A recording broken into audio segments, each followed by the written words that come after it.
Hello and welcome here. More than 20 years after his Superman Lives project was shelved, Nicolas Cage now is finally discussing getting to play the Man of Steel in The Flash. The Flash, starring Ezra Miller, was finally released in theaters this year after languishing in production limbo since 2014, only to turn out to be one of the DCEU's worst commercial flops. Given that DC Studios is now working on their own DC universe with James Gunn and Peter Safran, the Barry Allen-focused movie is one of the final DCEU films to be released by Warner Bros. Discovery. The biggest surprise in The Flash, which dipped into the DC multiverse, was that Cage finally got to portray Superman after Tim Burton's movie was postponed in the late 1990s.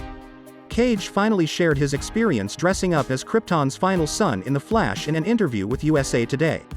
Despite his brief cameo, Cage expressed his excitement at finally getting to see that particular character on the big screen. He said, "Well, I was glad I didn't blink. For me it was the feeling of being actualized. Even that look for that particular character, finally seeing it on screen was satisfying. But as I said, it's quick." Cage's Superman cameo, although being fleeting, is nevertheless noteworthy since The Flash provided place for a DC movie that was ultimately cancelled. But many people still ponder what Cage might have done with Superman if his movie had gone through. Fortunately, Cage elaborated on that in the same interview with USA Today, drawing inspiration from one of his past movies.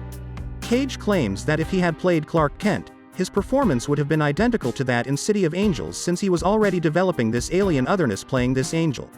According to Cage, Clark would have been a little more amusing while Kal-El had the sensitivity and the goodness and the vulnerability and all those feelings that were kind of angelic and also terrifying, effectively describing the various personalities that Superman must exhibit in both of his personas. Given that Cage is a huge comic book fan himself, it's obvious that he gave his portrayal of Superman a lot of care, making his appearance in The Flash a true full-circle experience.